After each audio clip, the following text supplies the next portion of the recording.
So gaslighting is a term that's gained real popularity. And people toss this phrase around as if it were simply about lying, but this is actually a technique of emotional and psychological abuse, and it can be extremely damaging. Here to talk about it, the reality of gaslighting, is our relationship guru, Dr. Kirsten Lind Seal. So good to have you here. It's great to be here with you. Well, for starters, just what exactly is gaslighting? So the term gaslighting is really about this sort of abuse that happens. It's one person or entity trying to gain control and power over another, usually by means of messing with their perception of reality.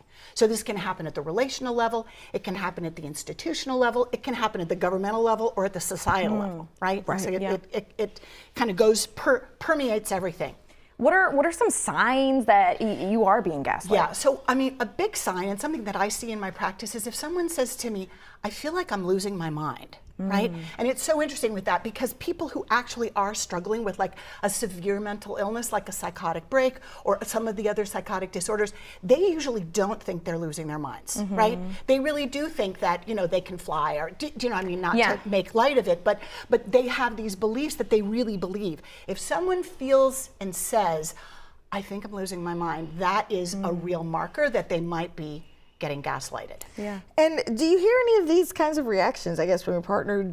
Why are you so emotional, for example? Yes. So this is, what can happen is, say you're having an argument or a discussion about something and your partner is telling you something that you don't think is true, right? Like, so here's the difference between gaslighting and lying. Lying is if you ask your partner, hey, did you eat the last cookie? And they say no, right? Gaslighting is if you say, did you eat the last cookie? And they say, no, you ate the last cookie and you're always eating the last cookie and you never buy any cookies. And why is it my fault suddenly that there are no cookies, right? Like, to take a totally benign example, right? So what happens is the gaslighter flips it on the person and makes them feel like their version of reality is really incorrect. And this can be very destabilizing because the thing is, this is problematic only with people that we trust. Because if we didn't trust people, it wouldn't matter, right? Like someone we don't trust, they say something goofy or something that doesn't line up with what we believe, and we're like, oh, well, that's no big deal because we don't have faith and trust in them.